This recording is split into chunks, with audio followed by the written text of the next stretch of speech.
Welcome back to Real Life with Jesus. It's a little late evening, sitting in the cool of the night, and just going to share a little bit of the meat and potatoes of my life and get to the nitty gritty of what led me to the point of salvation and how I became a born again Christian. And so I thought about this all day and prayed about it and really didn't know how this was going to go. Never do. But the Holy Spirit is able to lead and to provoke us and put the right thoughts into our path at the right time. And I don't know what happens in the spirit world, but I just know that things happen, and sometimes that affects our perspective. It affects our attitude. It affects the things that we face on a daily basis and our motivation and, all these other elements to life for sure. And today was a pretty amazing day and blessed for sure in a lot of respects. But then again, we face a real enemy. We face a real devil, and just never know when he's going to show up and try to take your joy and take your peace and put thoughts into your head and attack your mind and take you away from what God wants you to do. And all I can say is that this my third video, as an act of obedience to what I believe the Holy Spirit was leading me to do for a long time. The last couple of days, getting this channel started and getting things going, there's just been a different element of my peace and my thoughts, and it's changing my life. Maybe it hasn't changed your life yet. Maybe it hasn't changed anybody's life yet, but it's definitely changing mine. And it's hard for someone like me to put myself out there and to share my life with somebody in a public sense. Not that I'm ashamed or whatever. I'm just by nature a very reserved person, and I keep to myself. Kind of a hard read sometimes, but inside is my spirit, and it wants to scream and get out and share the love of God and share the truth with people. But nonetheless, the devil tries to use the things that we're born with, maybe, and the things that are negative about us against us, and so then it keeps us quiet. And so I kind of struggled today a little bit, and I had a battle that I had to overcome, but here I am. So I'm gonna get him back, and hopefully through some of this, if it leads any of you to Christ or inspires you to just keep going, and don't let your feelings and your emotions mess with you and take you away from God's will. Because when you submit to doing God's will, that peace that comes, it's amazing. It is literally what Jesus said. It's the peace that surpasses all understanding. And so tonight I'm going to talk about what led me to the place where Jesus revealed himself to me. I'll put it to you that way. But it was a crazy road. It was a crazy road.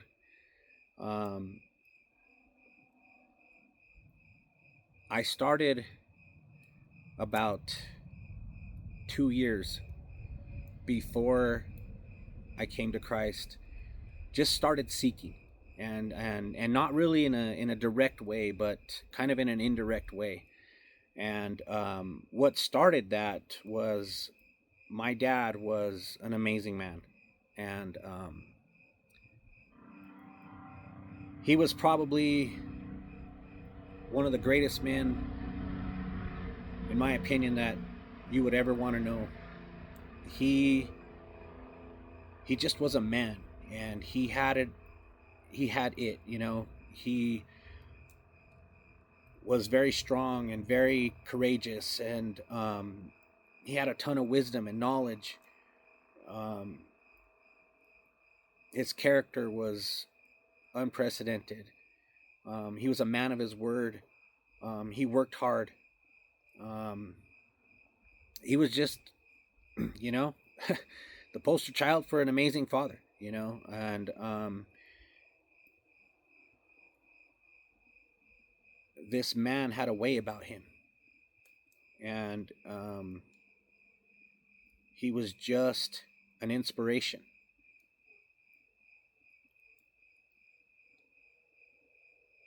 And I'll be honest with you, I couldn't wear half his shoe. And for the type of man that he was just in a league of his own. Um, but he was the driving force to my life for the most part. And so my dad, being the type of man that he was, um, inspired me to do a lot of things as a man now. And he doesn't know that. He might know that, when I get to heaven and see him again.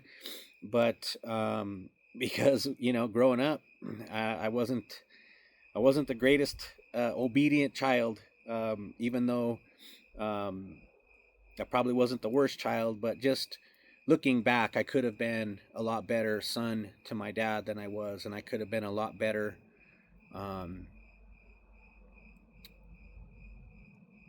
in the obedience department, to where um, I could have learned more from him.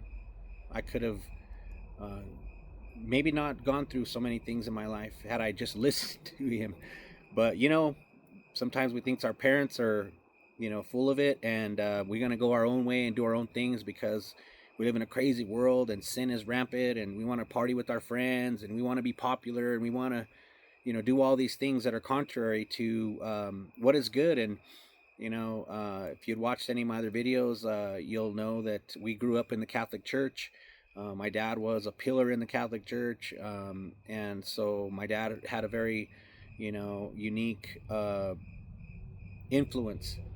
And so we wanted to, not embarrass our parents and not embarrass my dad and not be the kind of person that, would bring shame to him or bring shame to his name, because we grew up in a small town, and, that was just not good. But anyway, my dad was a huge part of my life, and influenced me in a major way. And so um, my dad was a Navy veteran. He was a Korean War veteran, and he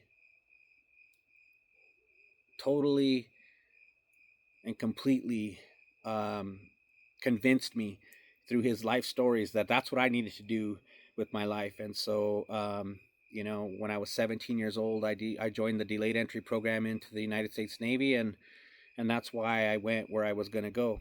But after I got out of the Navy and became a police officer, I was about 25 years old, and my dad was pretty much my best friend at that time. And he just had so much wisdom and so much knowledge that I could talk to him about anything, and he always had an answer. But my dad, regardless of his religious affiliation, he was a godly man. He was a God-fearing man. My dad loved Jesus, and my dad loved the Lord with all his heart, soul, mind, and strength. And my dad was one of those men that he lived it. And like I said, I'm going to get into my dad's story later, but just to touch base, like my dad was a testimony in himself. And my dad was a recovered alcoholic. He had been sober for 30 years. Um, up until the point where I was 25 years old, and he was always, advocating for, sobriety. And my dad helped so many people sober up over his life. You probably can't even count them on your fingers and toes, and probably don't even know how many, to be honest. But that's who my dad was, and stuff. So, with that said, when I was 25 years old, it was Easter Sunday.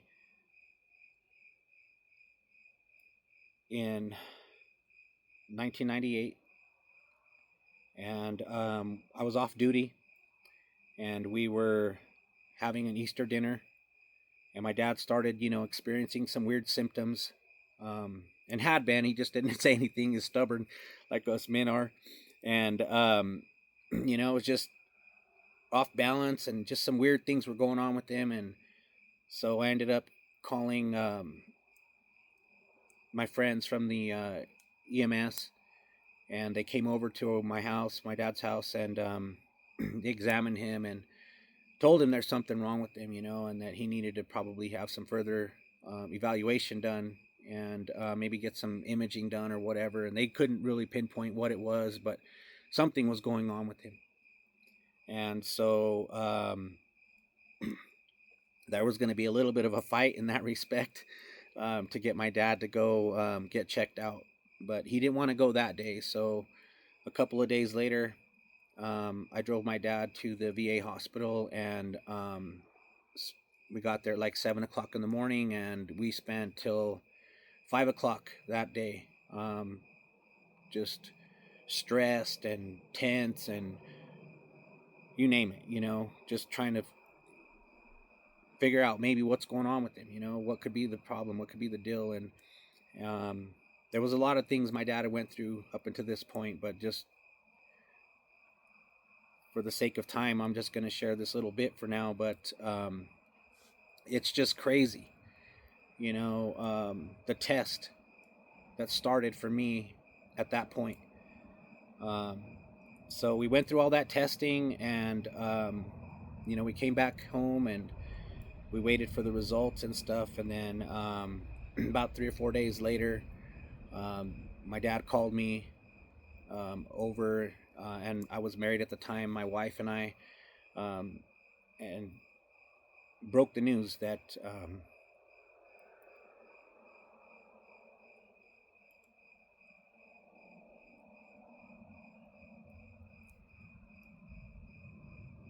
well, it's been 28 years, and it's still gets me.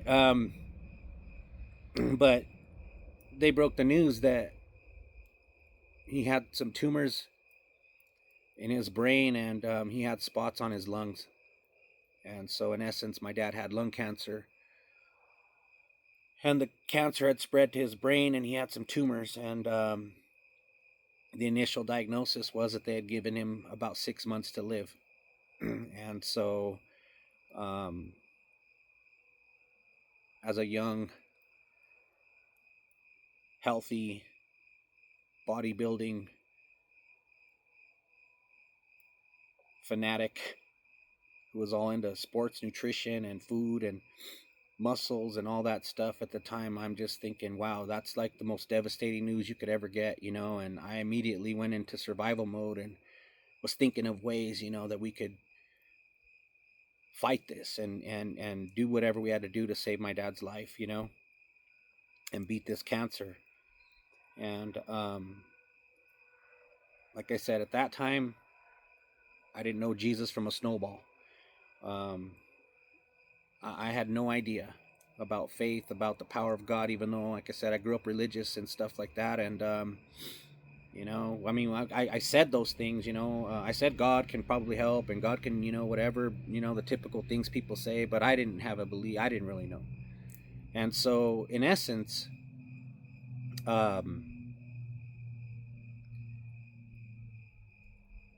we went on a journey from there. And I did everything I could with the knowledge that I had, and tried to get him on supplements and different things and different types of nutrition. And then he had to go through the initial stages of radiation to shrink the tumors in his brain first. And that's pretty much what was causing a lot of his symptoms. So we went on that journey. Ultimately, my dad lost his fight with cancer, and he passed away 6 months later in July of 1998. My dad told me some interesting things before he passed away. My dad knew Jesus. He was just caught up in religion for the longest time, and that's all we knew. That's all we knew. And I remember my dad watching people like Billy Graham and um, other Christian pastors, evangelists like Jimmy Swaggart, uh, growing up. And so my dad had, you know, biblical knowledge and biblical teaching. And my dad had an experience himself. And like I said, I'm going to get into that in another video. And I'll talk about my dad later. But my dad was a born again Christian. My dad was delivered from alcoholism. And that's why my dad was sober for 30 years before he passed away. My dad was an amazing man. And when I do the video about my dad, that's going to be tough. That's going to be tough. So I'm trying to get through this little section here right now. But believe me, there's a lump in my throat and there's a pounding in my chest just talking about it, because I really haven't talked about this in years. And I refer to it at times, when I minister to people or I talk to people. But, to get deep into this is taking me back. And I haven't really sat down and talked like this with anybody in a while. So bear with me. But like I said, that's why it's Real Life with Jesus, because this is how we live our real life. This is what goes on. And these are the experiences that we have. And we need to share with people, and people out there, and just like me, going through situations, or maybe can relate to what I'm going through or what I'm saying, and that's why I'm just going to keep it real. So I'm just going to talk from my heart, and I'm just going to talk with the passion that I have from these stories, because I really want these things to impact you and touch you, and hopefully inspire you or someone to find hope and strength in Jesus. But before my dad passed away, my dad was a wise man, and he was always given, good advice, or had his sayings, or he had these little wise sayings, and they just stuck with you. And he was a phenomenal human being. He had so much strength. I mean, literal strength, like just supernatural. I mean, now that I'm an older man, and I look back, I'm just really blown away. I mean, at the strength that my dad lived with.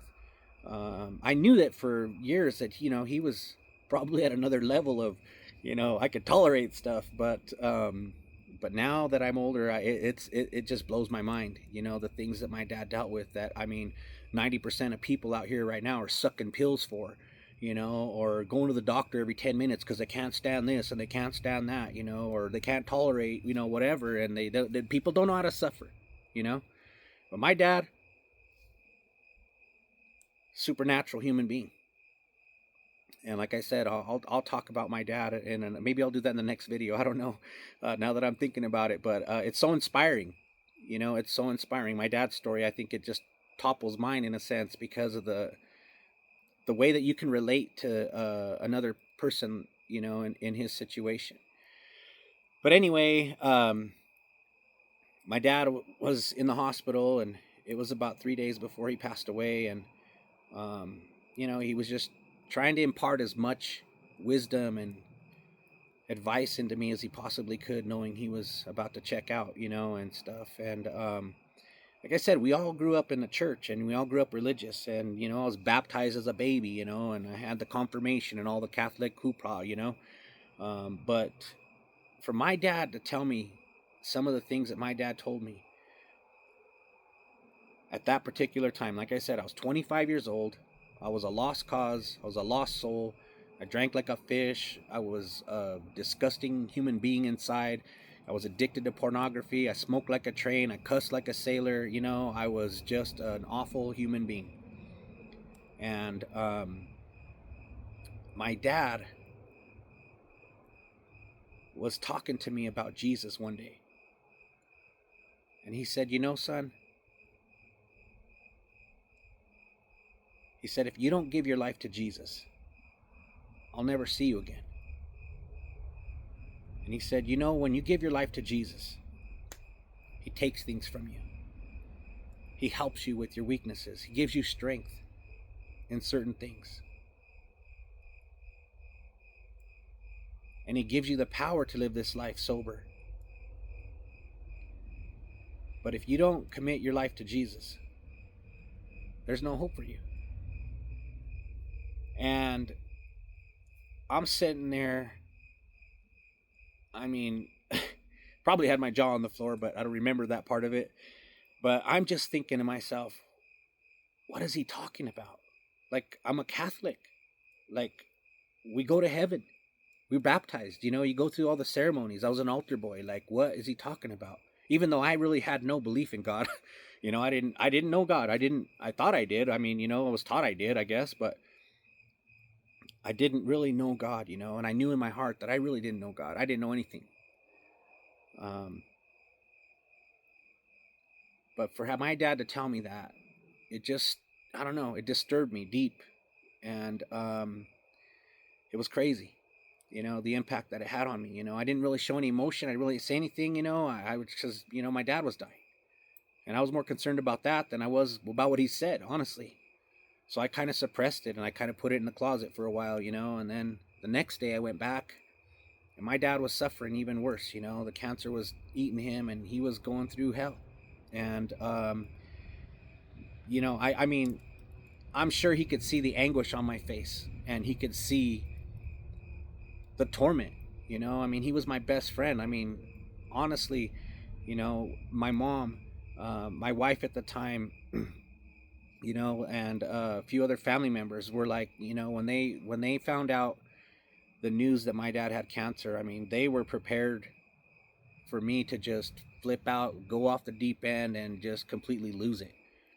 And I don't know how I didn't, to be honest with you. It was probably the start of the grace of God in my life, honestly, because like I said, I went into survival mode. I was trying to help my dad in every way I could, pumping nutrition down his throat and figuring out, doing research and trying to figure out different things, that he could take to maybe beat the cancer. But when I went back the next day and he was suffering even more, and you could just see, that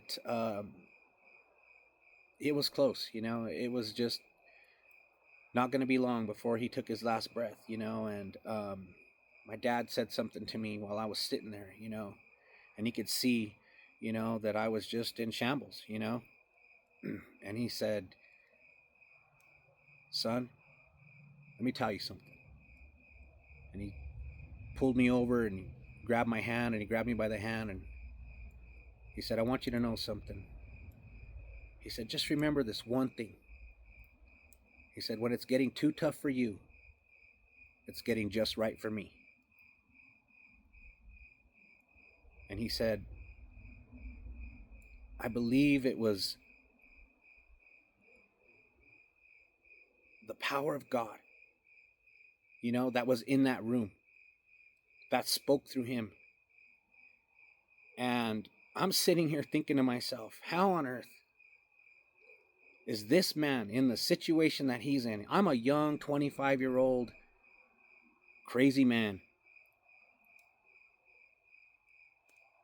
able to do anything.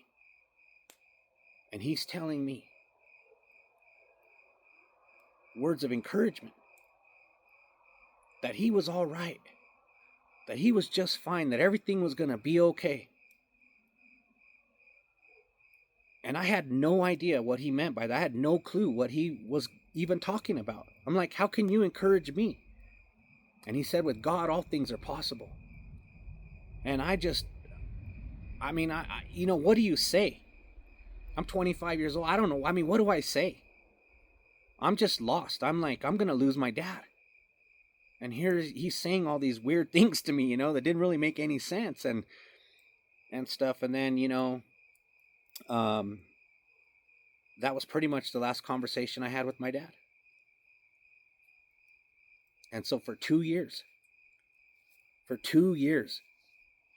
after my dad passed away, some of the things he told me throughout life and those 2 days just were burning a hole in my heart, in my mind. I just couldn't comprehend some of that stuff. And I had a dream one night, probably about a year after my dad passed away. And in that dream, we live in an area where surrounded by mountains, and like the entire city, all the mountains surrounding the town were fully engulfed in flames, and just like this, not inferno of sorts, like where it's burning the place down, but an inferno. And like the trees were still intact, nothing was burning, everything was still there. And it was like my house was a place where it was like a place of safety. And um, my aunt had passed away, my dad's sister had passed away right before that. And so she was already gone and stuff, but my aunt was in that room. Some other family members were in that room, and they were waiting. And I remember, looking out the door and just being like, well, what should I do? And my dad was standing there, and he said, go and get the rest of your family and come back, because Jesus is coming. And so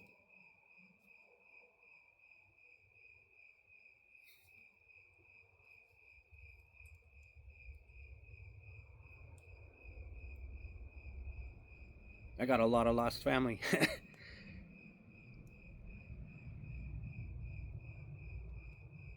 And I don't mean lost in a drug addiction, or whatever kind of way, but I mean just religion is just poisoned our family. And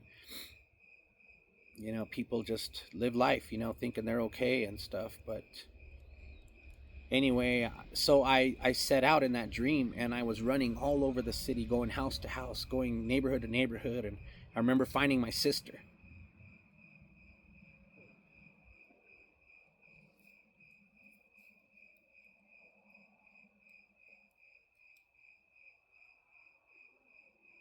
And like pleading with her to come, and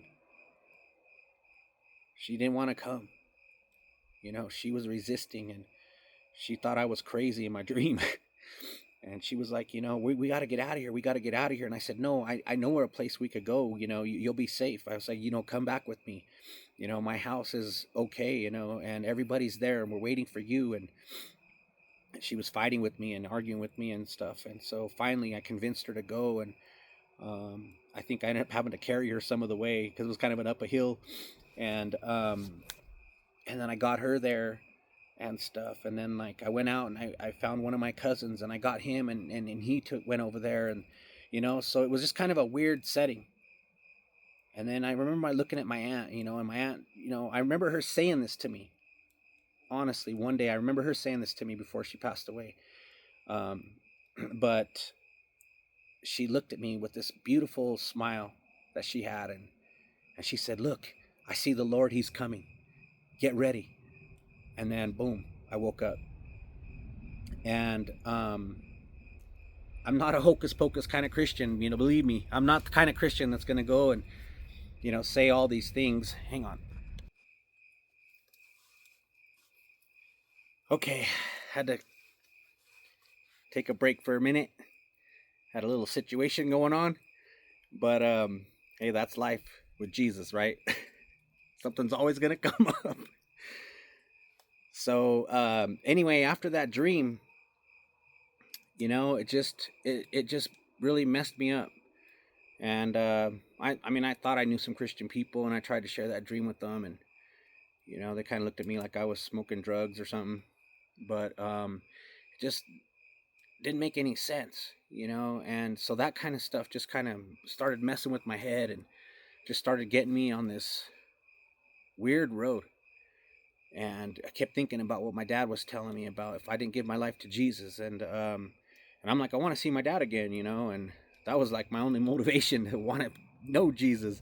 I didn't understand forgiveness. I didn't understand sin. I didn't understand anything. I just understood, that Jesus died for my sins, and, whatever. And if you were baptized, you were going to heaven. So, I didn't really have any clue as to, you know, what the totality of all this stuff meant. because, like I said, I had an ignorant interpretation or explanation or whatever growing up. The Catholic religion is as pathetic as it gets. So you don't really know anything, and you don't have any understanding what it means to be born again or be saved or anything like that. So during that time period, I was married, and I had 3 little kids, and I was struggling to be a father, and struggling to be a man, and struggling to be a husband. And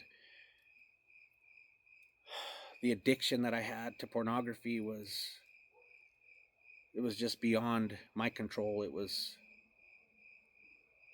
disgusting, and just, I mean, it dominated who I was.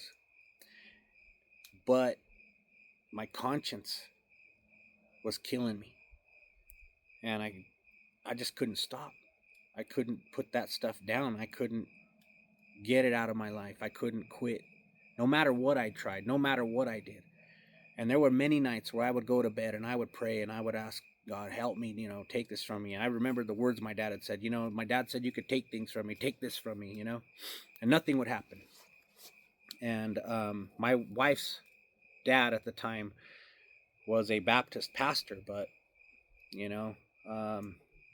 was just a strange relationship. So I never really got much from them either, about any of this. And I tried asking him one day, like I said, man, I pray and I tell Jesus, to take over my life or whatever, and I try to surrender my life to him, but nothing happens. I'm still the same old dipstick I was yesterday, and he really didn't have any words. I just remember him kind of mumbling, it's about all it was, a bunch of gibberish. And I was just like, okay, and I knew I was lost. I knew something was missing in me. And I knew I was rotten to the core because I knew how I lived. I treated my wife like a piece of trash, and I can only imagine, what her heart and her mind was going through, what I mean, knowing that I worshipped pornography, I was constantly trying to, get her to watch it with me, get her involved in all this ungodly, demonic trash, and it was just the strangest thing, I mean, I thought it was like amazing, I'm thinking, hey, let's get into this, and we need to do this. And I mean, constantly on her, every time I was drinking, I was, giving her heck about it, and stuff, and trying to get her drunk to, participate in some of this stuff, and just, I mean, thinking of all of these disgusting things, I mean,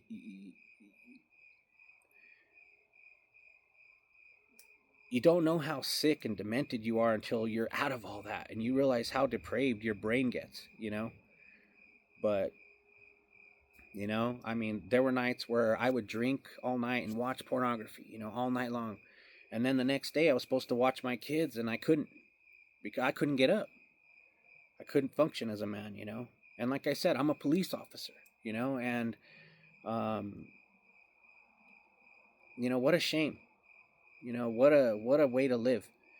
Um, what an awful way to, raise your kids, and, for your children to not have a father they not is able and is a pillar of society, and, has some authority, and, people, look at you in town because you do such a good job, and you have such a status quo, position in society, that, um, you know, it's a sham. It's a front. And I'll be honest, I mean, it was that for a lot of men in law enforcement, you know. And I'm not trying to bag on my brothers in blue, but it's the reality. That job, it helps you dig out the dirt in yourself and cover yourself in it. But I'm going to be real and I'm going to be honest about where I was at and what I was doing. And so, um, all of these things, my absence as a husband, my absence as a father, I was mean to my oldest son. I was very mean to him, I was so strict, and you know, I would just, I'd spank him for any reason, really. I mean, I didn't want him doing this. I didn't want him doing that. I grew up kind of old school, I mean, discipline, discipline, discipline. And, you know, um, I took it too far. I didn't have any self control. My anger issues after I got home from Iraq were through the roof. I mean, and back then there was no PTSD, or you weren't diagnosed with PTSD or anything like that. I mean, it was like, get your get your rear end out and go get a job and go back to your life, and I didn't know how to do that. And so part of that was my issue. It just, I was a different person when I came out of the military. I mean, it just changed me. um and I didn't see any kind of crazy combat, but the stress from being in the Red Sea and just working nonstop, and just being in that environment, and your commanding officers and people, they just want the best out of you every day, and just constantly grilling you, and expecting you to do this and expecting you to do that, and you're just constantly go go go go go and no sleep. And then you get out and they give you some class about how to go live your life, in a sense, or go get a job. Pretty much, here's a card, go get some unemployment for a little while and then get a job, and see you later, and call the VA if you need anything, and it just was a whole other thing, than it is today. And so, I had anger issues, and I had a lot of different things that developed, that I know now, where they came from. But back then, just, you're a man, you got to tough it out, you got to do this, you got to do that, and then, like I said, I was a police officer, I'd been shot at, all these crazy things, and stuff. And that's another issue, what I mean. Like the night I was shot at, we were on a standoff with a guy for, I don't even know, 12, 16 hours, something like that, freezing. And just crazy, crazy situation. um I almost shot and killed this man. And my captain was standing right behind me, and I was literally gonna, I had a shotgun, and I was about 3 feet from this guy. And he had his weapon pointed at my sergeant. And I could have easily taken his life. But for some reason, an act of God, I guess, my captain was standing right next to me, and he was like, "Don't shoot, don't shoot," And I mean, if a breeze would have came by, I would have taken the hair out of the trigger, and it'd have been over. And by all rights, I could have shot that man. He shot at us. He shot at other people. I mean, he was on a rampage that day. But then, we ended up on a standoff with that guy, and he ended up shooting at us like 7 or 8 more times. And they, I don't know. I'm just gonna be honest. I'm gonna say that my police chief was a coward. He wouldn't give the order to fire back. He kept telling us, "Hold your fire, hold your fire." We stayed there on this standoff for like I said, 16 hours. And then we had to wait for the state police to show up. And then when they showed up, their TAC team launched a bunch of rubber bullets into the house, and the guy comes out like that. So I'm like, had we at least shot one time, maybe the guy would have came out, we'd have been home and not froze for 12 hours or whatever it was. But anyway, just crazy stuff like that. And then you go home, and you start thinking about all these things. I mean, what if I'd have died? What, I mean, I wouldn't have seen my dad again. I mean, I didn't give my life to Jesus yet. And then it's a situation where my dad was in combat. And I mean, I couldn't even talk to my dad. I couldn't even call him on the phone. My first instinct was, I'm gonna call and then I'm like, I can't call my dad. Those were tough situations. And it really messes with your head. It really jacks with you as a young man. And I had to keep all that stuff in my chest. I had to keep it inside me, and I couldn't talk to nobody about it. And my poor wife, at the time, I mean, she took the brunt of it. She took the brunt of it. I mean, I give her props for, you know, um, toughing it out as long as she did, and trying to be reasonable and understanding, and stuff like that, and tolerating some of the things that I did. But, you know, that's what happens when you're, growing up, partying, and, living like madness. And, just don't have a clue what life is, or what, God expects of us, or, you know, what it even means, like I said, to be saved or born again. And so then you just live. you just live the way the world lives, and you make a lot of mistakes, and you commit a lot of sins, and you destroy a lot of lives, and then you try to cover it up, with your whatever professional images or whatever, your fake images at church and stuff like that. But inside, you're a train wreck. So anyway, at that particular point, it really started to weigh on me. It really started to weigh on me, and yeah, I could see the impact that it was having on my family and on my wife, and you know, we um, we tried as best we could, with whatever resources we had, to kind of stick it out, and it came down to um, just a conversation, and we agreed to buy a house and commit to that. And we thought, okay, well, if we commit to this house, then then we're gonna make it. Our marriage is gonna we're gonna work this out. And I don't know how many years. I think I had maybe about 6 years in law enforcement at the time.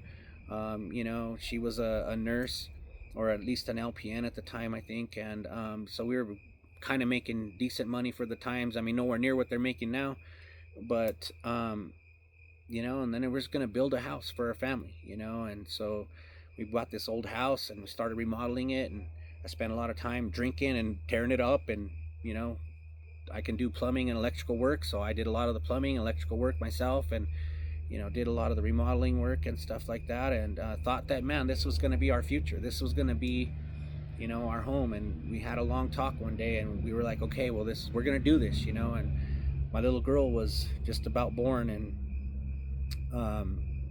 it was just like another one of those elements, you know what I mean, where maybe, just having pride in the fact that not only did I have two sons, but now I was having a daughter, and it was going to be amazing. And you're just always looking, we think in life, well, this is what it's going to take, and this is how you're going to change your life, and this and this will slow me down, and this will make me better, but it's not, because the Bible says that our hearts are exceedingly wicked, and that there's nothing good in us, there's just nothing in there. And so it was all smoke and mirrors, really, but I'm thinking to myself, okay, well, we get this house going, and stuff like that. I'm going to apply for the next sergeant's position, and, maybe we'll move up a little bit in that world. And, I mean, I was kind of hated in my department because the people some of the guys didn't like me because, I wasn't like them, I wasn't a jerk or whatever. But, I mean, those are just things I thought of, and like, okay, you start thinking your future and stuff like that. But I mean, I just couldn't stop the drinking. I couldn't stop smoking. I couldn't stop lying. I couldn't stop, the pornography. I mean, everything, the womanizing, being hateful, just talking down to my wife and treating her like crap, and, all these things that are just wrong. And it just wasn't slowing down, it just wasn't slowing down. No matter what, it wasn't slowing down. And so, this train was about to come off the tracks. But about 4 months into this remodel, and we weren't even, we were barely getting ready to move into the house, and it wasn't even completely finished yet, but we got it, somewhat ready. And, I just, I had an opportunity to cheat on my wife, and, with another married woman. And I don't know, man, it was a weird, dark period. And I just remember, like, really wanting to cheat on my wife, like I wanted to. And I just was getting to the point where I was like, man, I don't care anymore, like things weren't going very good. And yeah, even though we were getting this new house, and things were kind of gonna maybe get better, we had this agreement and stuff like that. I mean, when you're a liar, and you're just not gonna keep your word. And I tried to I was gonna keep my word, I thought I was anyway, because I didn't want my conscience to keep bothering me. But and I didn't want to disappoint my dad, you know what I mean? Like, I didn't want to shame his name. Even though he wasn't alive anymore, he still had a name and a reputation in this town, and I didn't want to bring him down with, all of my disgusting lifestyle, habits and sins and stuff. And so a lot of these things were just going through my head, and all the things that my dad had told me, and my conscience, and then that dream, and my kids, it was just crazy. And almost, getting shot I mean, it was just off the wall, you know. But I kept all this into myself, all of it, all of it. And when I needed to lash out, I lashed out on my wife, you know, or I treated my kids like crap, you know what I mean, or whatever. But about a month, before I came to know Jesus,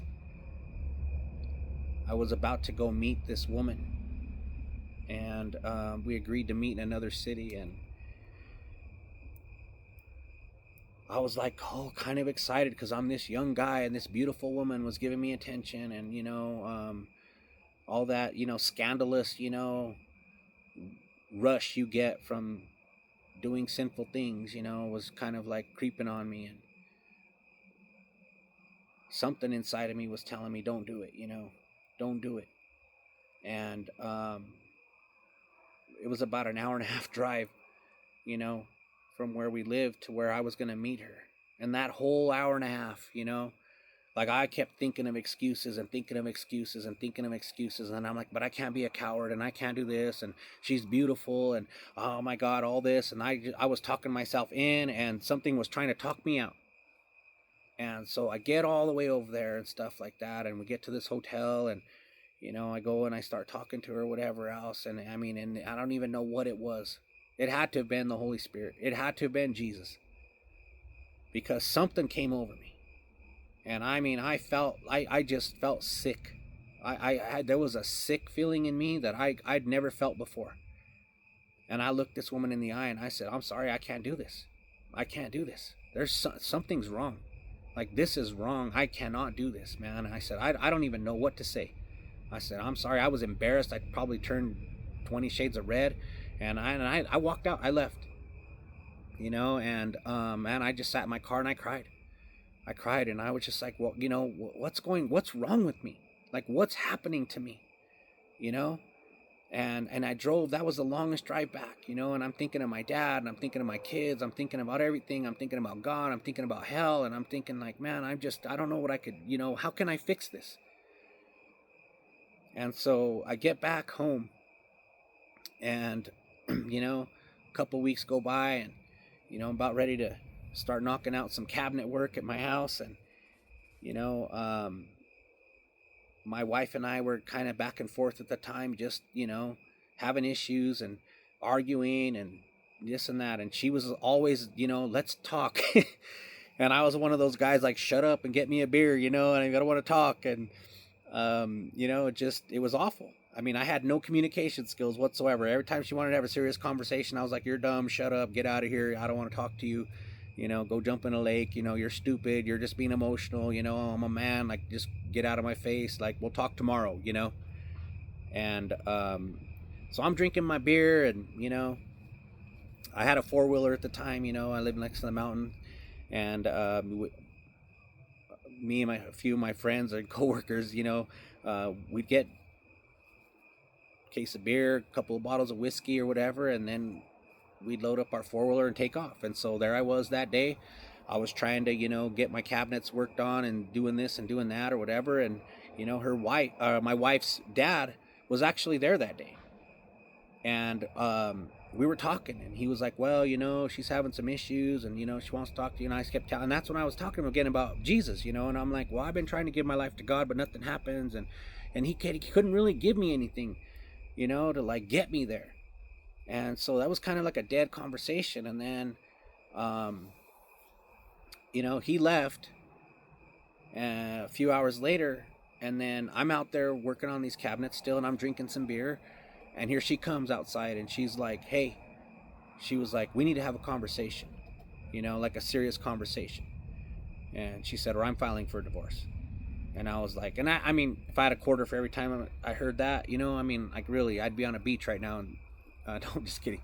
But I mean, it was just like, you know, you're young and you're thinking, yeah, right, you're just, you know, whatever. And so I'm like, yeah, shut up, you know what I mean? And get out of my face kind of thing. And we're not talking, you know, I've been drinking. And, you know, I already learned you definitely don't have a domestic conversation when you've been drinking. I mean, that was my job. I knew I was not about to do that.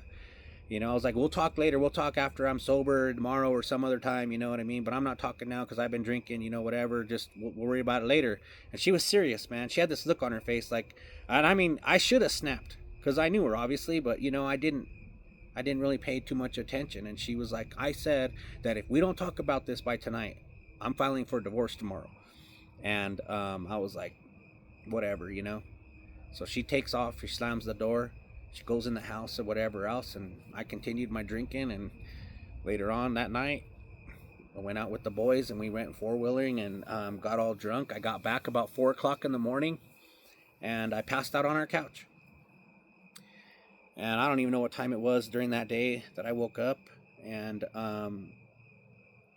she was gone. My kids were gone. Everybody was gone. And I'm like, well, where's everybody at? And when I finally got up and around, got my wits about me and stuff like that, I called her mom's house. We didn't have cell phones back then, really. So I called her mom's house, and she was over there. And she said, well, when you get up and around, she said, you need to come by my mom so I can talk to you.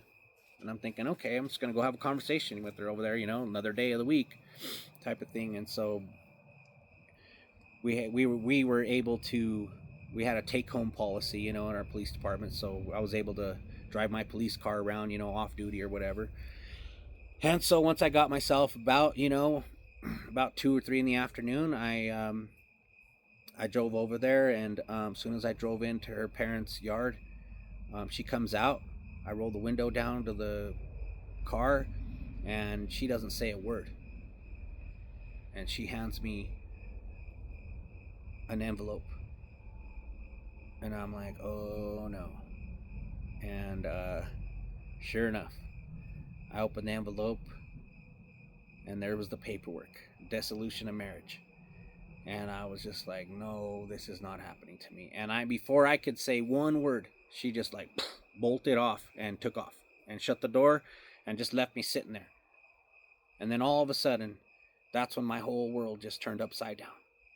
And I mean, it hit me like a ton of bricks, like a tornado, a typhoon, a hurricane, the worst of the worst. I mean, it just hit me.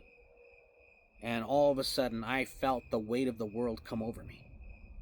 And you could say, well, I blacked out in a sense, but it's like I didn't black out. I had like this tunnel vision.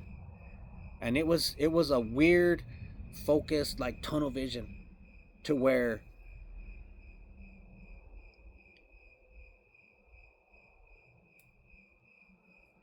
nothing else around you could see. Nothing else. You couldn't hear anything. I couldn't see anything. Like I was just in this like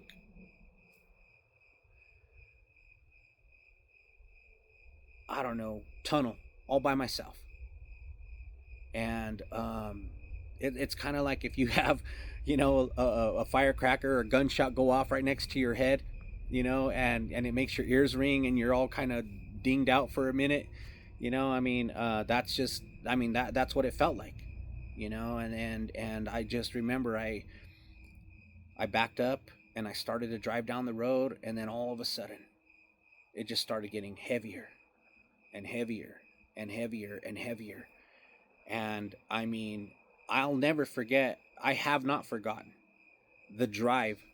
It was about maybe a mile from there to my house. And I remember everything about that trip, just in that straight path. I remember that drive. But as I started to drive away, my life started to flash before my eyes. And I started to feel pain that I can't even describe that I ever felt in my life. And I had a broken leg one time, and I'm telling you, this was nothing. This was nothing compared to that. I mean, this was in a pain scale of its own. And I couldn't wait to get home because the pain was starting to hurt so bad, I just wanted to scream. And I started seeing things from when I was young. Just like boom, right in front of my face. And I would feel pain. Every single time I saw something, I would feel pain. The things that I said to people growing up, the filthy words that came out of my mouth, pain. You know, the insults that I slung at people, you know, I mean, everything. My lies. I remembered lies that I told, you know, that just, I'm like, what is going on here? And I get to my house, and I mean, I don't even know how I walked from my car to the back door, because the pain was so intense at that point. And I mean, I was just bawling. I mean, I could not stop crying from the pain. It hurt so bad. I felt like my chest was going to explode. I felt like my body was, the skin was ripping off my bones. I mean, it was crazy. And I opened the door to that house, and we had like a little porch in the back, slash laundry room type thing. It was probably about 7 or 8 feet long, and then there was an entrance to go through our kitchen, and then from the kitchen you would go into the living room. But as soon as I opened that back door and I stepped one foot in that door, something was in that house, because I hit the floor flat on my face, and I low crawled on my elbows through that laundry room, through that kitchen, and I mean, just in shambles, in shambles. Watching my life flash before my eyes as I'm crying, and I'm crawling into the kitchen and through the kitchen and into my living room. And I don't even know why at the time. Like, I don't even know what's going on. I have no clue. But I knew I was in a lot of pain. And I knew that it hurt so bad, I just wanted to die. And it kept getting worse and worse and worse. And I crawled up into a ball in the corner of my living room. And I hunched over. And I just kept saying, why me, God? Why me? You know, what did I do? What did I do? You know, why me?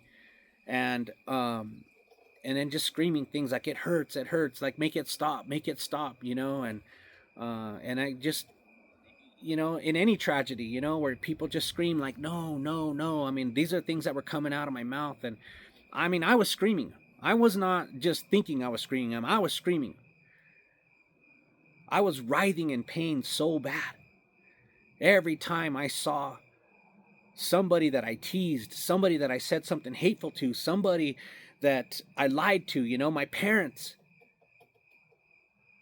the sins I committed, you know, the relationships that I had with people, everything that was ungodly, that was sinful, that I knew better than to do, God was showing me. And at the time, I didn't know it was God. I didn't know what was happening to me. Like I said, I was a religious kid. I mean, I had no idea about the Holy Spirit. I had no idea what was going on.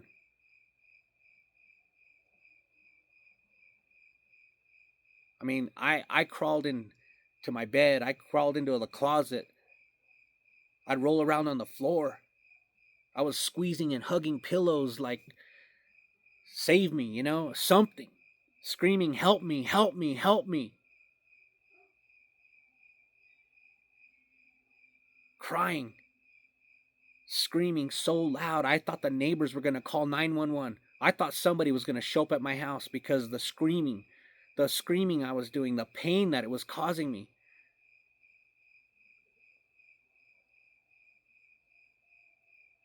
But it didn't stop that day. I didn't sleep that day, and I didn't eat that day.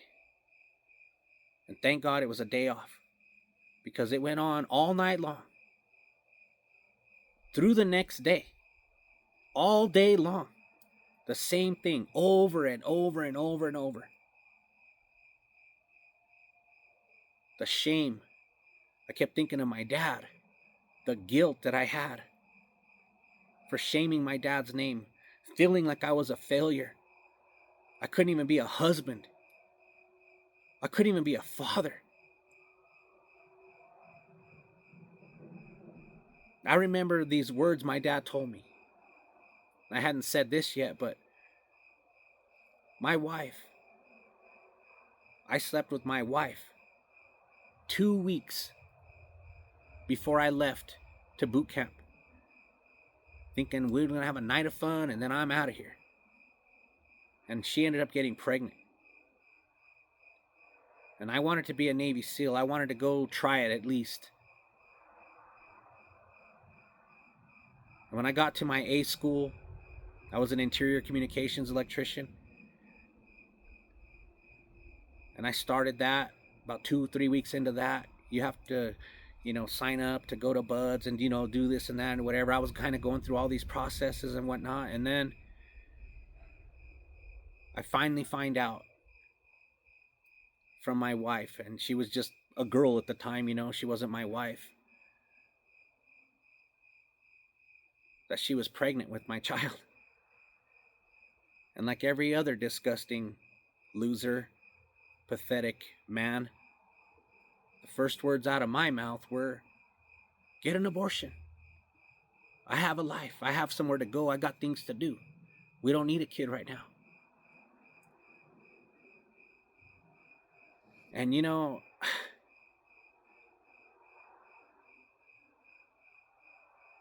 God showed me that. God showed me that. That I was going to murder my son.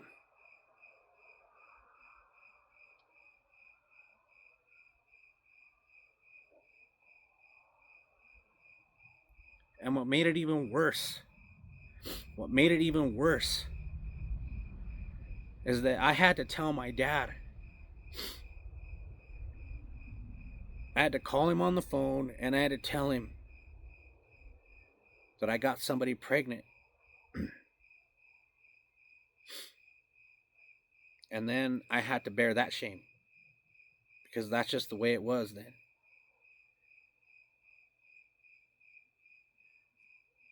But the day that God was dealing with me and all this stuff, He reminded me of the words my dad told me.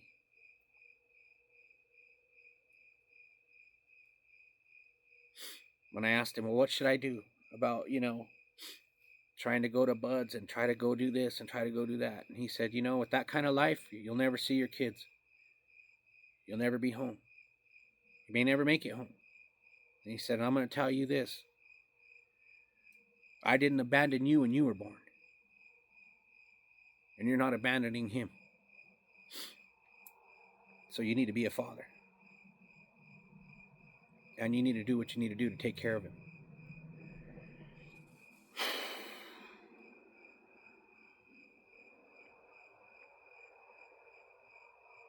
And when God showed me that,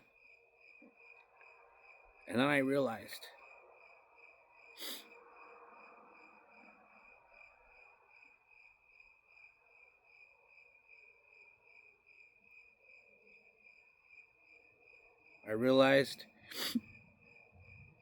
that I was a complete failure.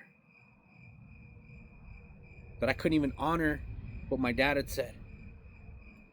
Because in essence, when you're not a father in a home, you're abandoning your kids. And I didn't have just one, I had 3 precious little babies.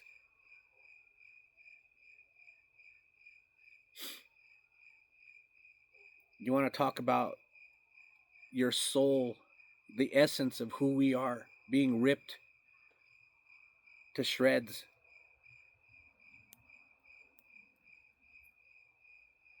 That's what I went through.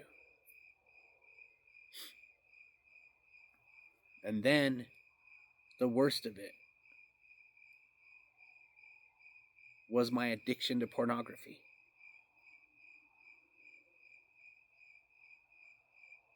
The depravity, the level to which the human mind goes to when you're addicted to this stuff. And no one can see it. No one knows what's going on inside of our minds. Only God does. But God showed me all this stuff. And pretty much at that point, I'm thinking, okay, well, I'm a Catholic. And this is at the point where God kills you. This is at the point where God ends your life. Because you ruined it. There's nothing left for you. There's no hope for you. The judgment of God is now on your life, and now you're going to die.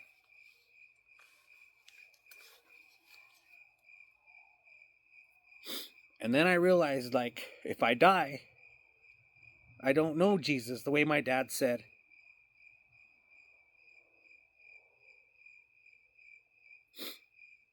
So I'll never see my dad again.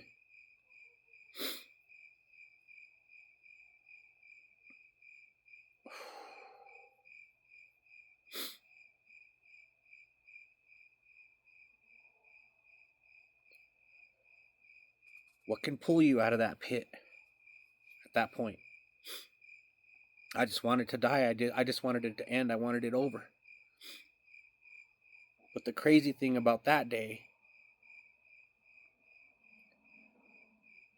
is that I didn't kill myself because I wanted to. I mean, if I was going to go to hell, I was going to go on my terms.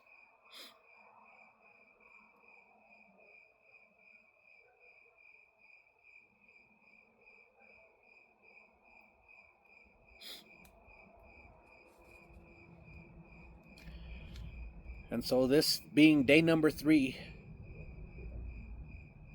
right at the peak of all of this stuff that God is dealing with me about, I don't even know why.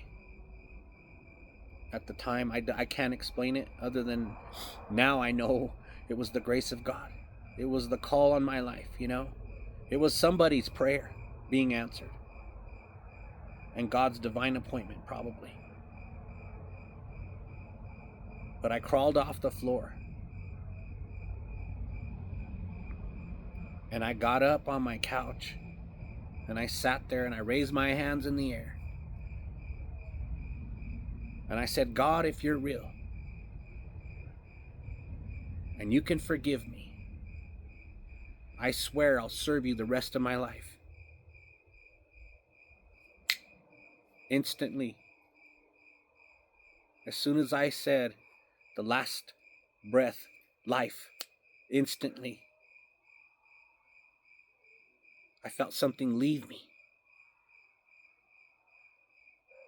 And I felt this weight come off of me. And peace hit me like a flood. There was no more pain. Not even a reference to that pain. And I jumped off that couch. And I shouted, I'm free! I'm free! I'm free! And I was dancing around my living room. And I was jumping around and just screaming, I'm free, I'm free, I'm free. Not knowing the fullness of what that even meant. But knowing I was free. And I would never be the same again. And my tears from pain and sorrow turned to joy and laughter and peace. And I was so excited. I didn't know what to do. I didn't know how to act. I didn't know what was I supposed to do. I'm like, what happened to me? And I couldn't believe it, you know?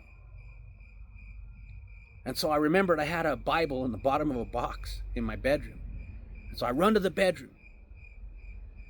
And it was filled with pornography. And I threw all the porn out and my Bible was at the bottom, you know? And I grab my Bible and I run to my couch and I sit down and I open my Bible and boom, there it is. The book of John. The Gospel of John. And the first words, in the beginning. And I just bawled like a baby. Because those words, they impacted me.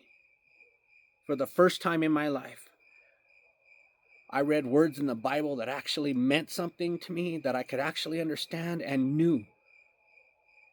There was something about those words that had power. And it said, in the beginning was the Word. And it was over from there. I knew that the living Word, Jesus Christ, was now in my life. That I had finally surrendered my life to Jesus Christ, and He took over. And as I read through the Gospel of John, And I got to John 3:1, where Jesus talked to Nicodemus and it told him about being born again. That's how I knew what happened to me.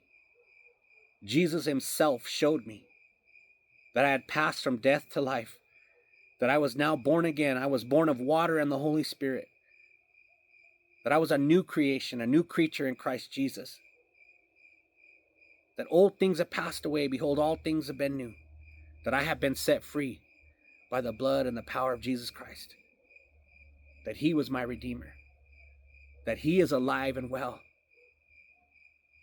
and that nothing and no one could ever take that from me. It was the most exciting thing I've ever had happen to me in my life. Better than any sexual experience, drug experience, alcohol experience, you name it.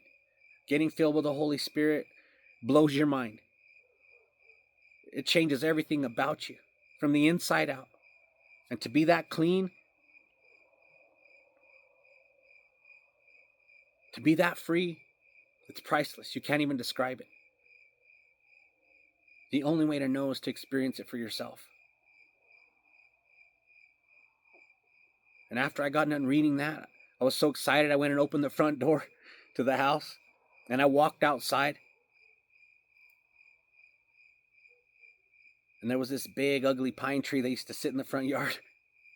Ugliest thing you ever saw. Barely any grass underneath it. But I'll tell you what, that's God's creation. And when I saw that tree, I fell to my knees. I saw the glory of God all over that tree.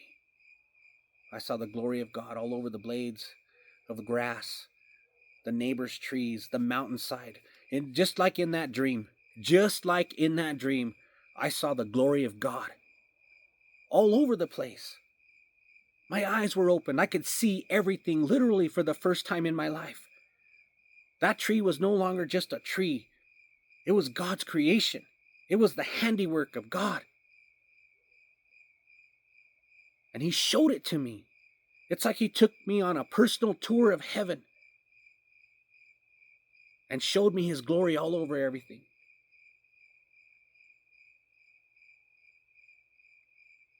I couldn't believe it.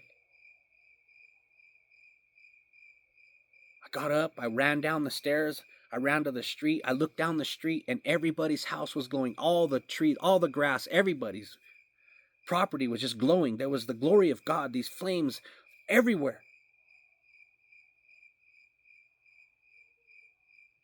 It was the most amazing thing I've ever seen in my life. And I don't know why God did that for me. I don't know. I didn't ask for that. I just wanted to be forgiven.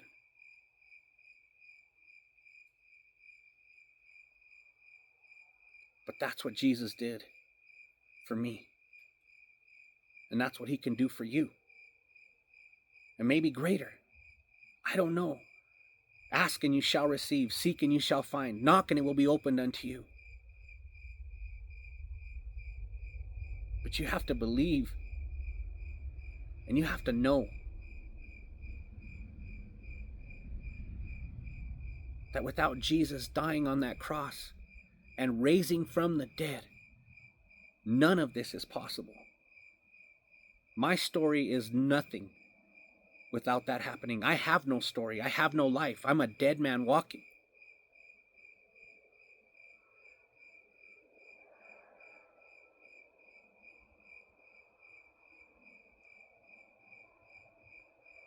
But the amazing thing is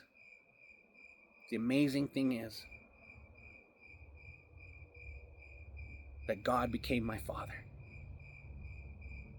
And the pain that I had in my heart, the pain, the absence of my Father, the shame, the brokenness from losing my best friend was completely wiped away. Completely wiped away. God healed my heart. He mended me from the loss of my father.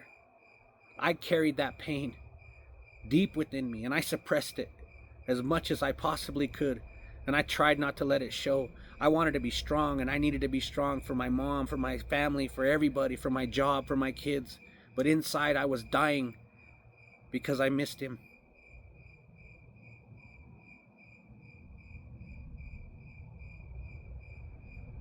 Because everything significant to me and in my life, I could no longer share with my dad.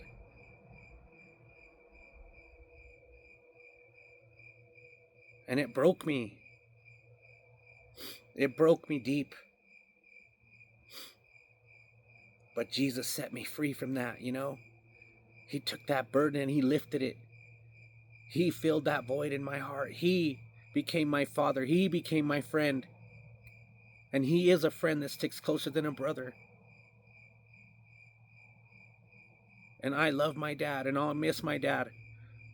But every time I think of my dad, I have a smile on my face because I know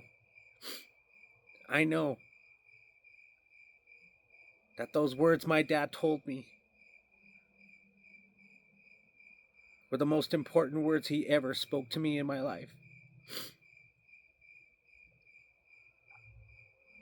And I'll see him again.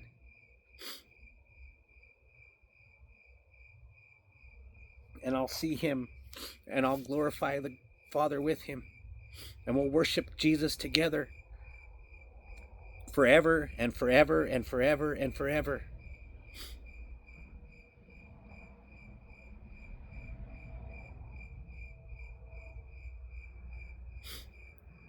I've never been to the cemetery. I don't care. It's like Jesus told the disciples when they went to look for him in the tomb, "Why do you seek the living among the dead?" My dad is no longer in the cemetery. My dad is alive in heaven.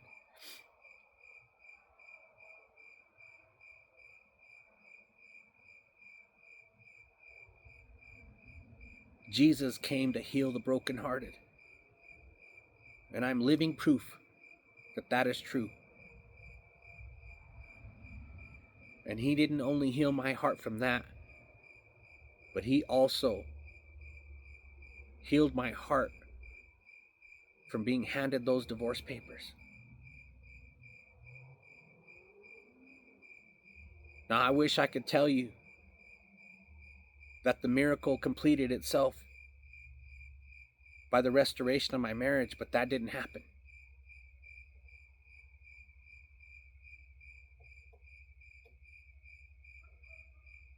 But the beauty of that whole situation was when my wife handed me those divorce papers. Because had she not done that, I probably wouldn't be talking to you today. I'm not proud that I'm divorced. I'm not proud that that divorce took place. But those divorce papers saved my life and changed my life. And that's what it took. That's what it took for me to end my journey.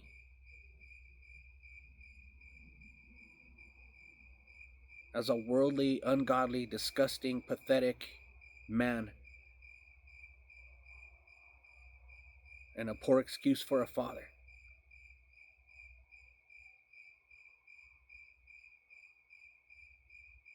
And for that, I'm thankful. But I can tell you, there's more videos to come. The story doesn't necessarily end there. But I at least wanted to give you the initial beginning of what started my new life with Jesus. And it's been a roller coaster, and it's been crazy. There's a lot of crazy things that have happened since then. And my life has not been perfect. But I can assure you of this one thing. I never went back to that deep, dark place that I ever was. The devil has tried to take me out many times. He's tried to come back with 7 or 8 more demons and try to take me down. And I've had battles and I've had wars and I've had to go through things that could have easily taken me out and caused me to go back. And I'll get into those stories more later too. But for tonight, I hope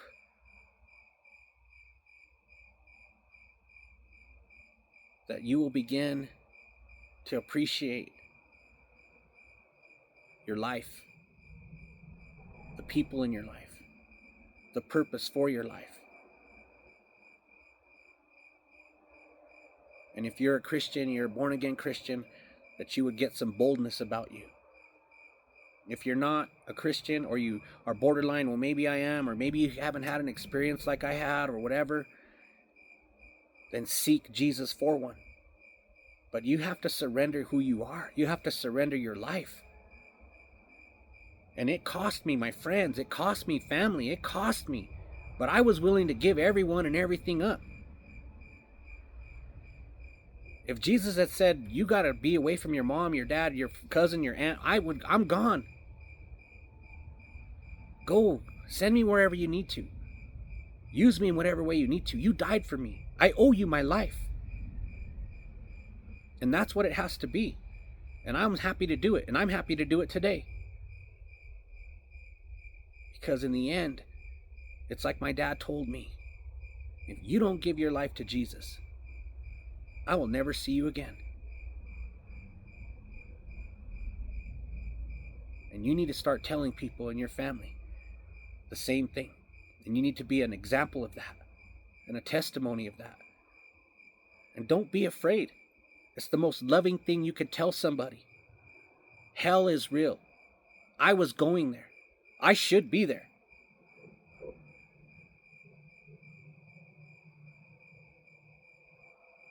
But Jesus sent the right man, the right words, and the right people into my life to help plant those seeds along the way. And then he finished the work over 3 days until July 16th, the year 2000, when he completely changed who I was.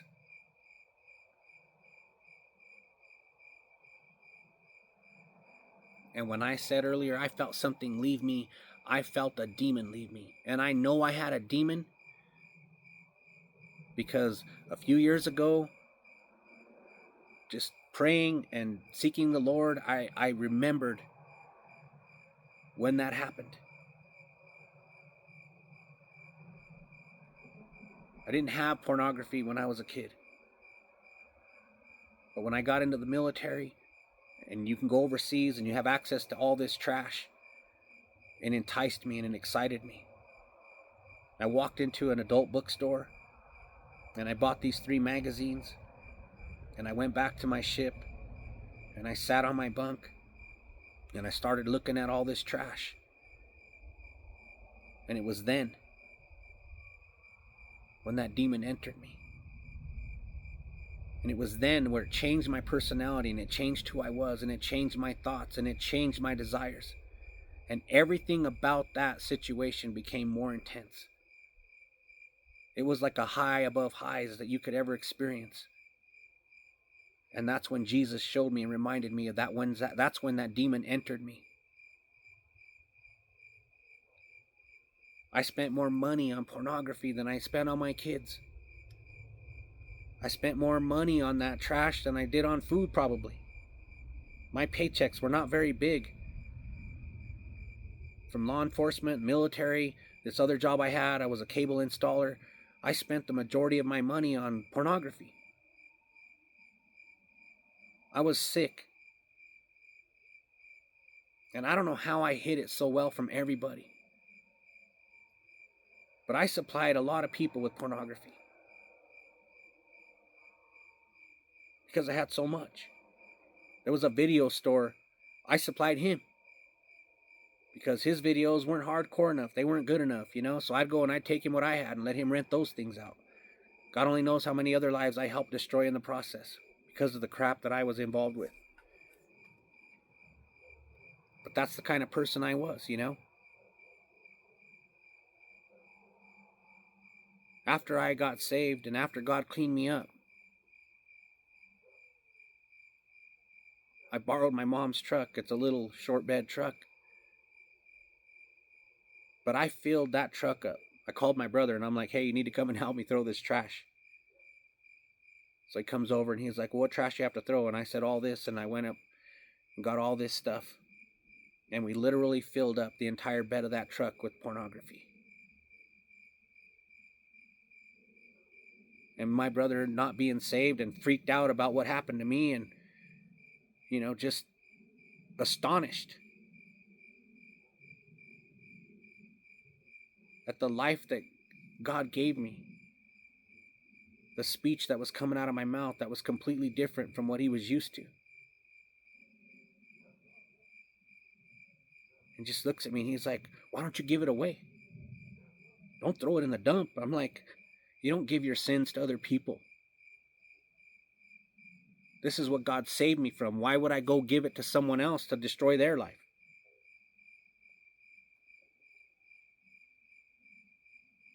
And so we drove it to the dump and left it there. But that's just the way the cookie crumbled, That pornography destroyed my life. It destroyed my marriage. It destroyed me as a man. On top of the alcohol, on top of everything else. Just the trashy mentality that you have when you're wild at heart.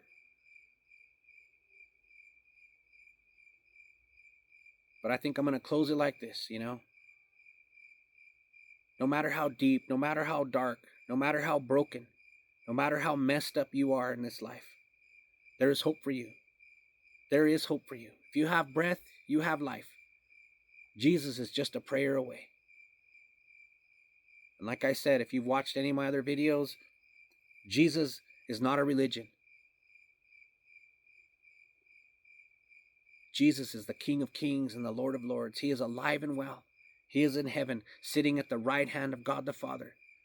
His Spirit is alive and well and can live inside of you and can change you and transform you and give you new speech, a new heart, a new mind. Remove all that sin and darkness and filthiness from you. The Holy Spirit has the power to help you to become a better man to your wife, to your kids, to your people and your community in general. Just a better man all around, a godly man, a God-fearing man. You can be an example to other young men growing up, maybe even older men who think, wow, I lived this life this long this way and God must like me, and teach those older men how to repent, to fear God, to know that if they don't give their life to Jesus, you'll maybe never see them again. The message is the same for everybody. But if there was hope for me, I promise you there's hope for everybody. I don't deserve to be saved. I don't deserve to have the experience I did. I didn't deserve to see the glory of God on the trees in my yard, let alone be saved, be delivered, be set free. I was a disgusting human being. And you'll hear me say this many, many, many times over because I know where I came from. I know who I am. I know what I want to be. I don't ever want to go back there. And I've struggled through things in my life, even more so, to maintain my salvation, to stay right with God, And I've failed and I've fallen, I've come back up, many times. This is a tough life. It's a hard life. If you truly want to serve God, if you truly want to make it to heaven, you will suffer. And the enemy will come at you with everything he has. But rest assured, greater is he that lives in me than he that lives in the world. No weapon formed against me will prosper. People will lie about you. People will falsely accuse you. People will say things about you that aren't true. I mean, you will hear whatever it is, rumors. If you're from a small town like me, I mean, it never ends. The devil will never stop using people to falsely accuse you, to tear you down, to trash your testimony, to do whatever. You just got to keep on going. You just got to keep on going. Forgetting those things which are behind. Pressing on to those things that are ahead. Looking at Jesus. Keeping your eyes on Jesus. I have to battle that every day. I battled that today. But I'm still here. And you still heard me. And it's another glorious day until Jesus comes back. So with that, I thank you again. I apologize for the lengthy video, but there's just a lot of information. I have a long story. I have a long testimony. I have a long list of things. But if I don't get some graphic details out or try to be as thorough as possible, you might miss something. Something might get passed by. And because I'm a realist, I want to keep things real. I want you to know where I came from. I want you to know what I struggled with and what God has done, and try to get as much detail as possible. I'm just speaking this on the fly. I don't have anything written down. I'm just letting God, speak through me right now. And maybe as time goes on, I'll shorten things down to, maybe some topics or this or that about things in my life that I've been through. But initially, for you to trust me, for you to trust my words, for you to trust where I've been, you just need to know me. Jesus could come back tomorrow. He can come back next week. I don't know. But like I said, if there's only one person that watches this video and your life is changed, then my reward is great in heaven. It's not about money. It's not about a church. It's not about a denomination. It's about a risen Savior. And that's all it's about. For the message of the cross is foolishness to those who are perishing, but to us who are being saved, it is the power of God for salvation. The message of the cross, Jesus Christ and Him crucified. That is it. That is all it's about. It's not about joining a church. It is about a relationship with you and Jesus. And it can happen in the living room of your house, in the front seat of your car, standing in your shed, sitting in your garage, wherever you are, wherever you get sick and tired of being sick and tired. Jesus will meet you there. And He will change your life forever. God bless you. And may the Lord reach you and touch you and change your life through this testimony and this channel. Thank you.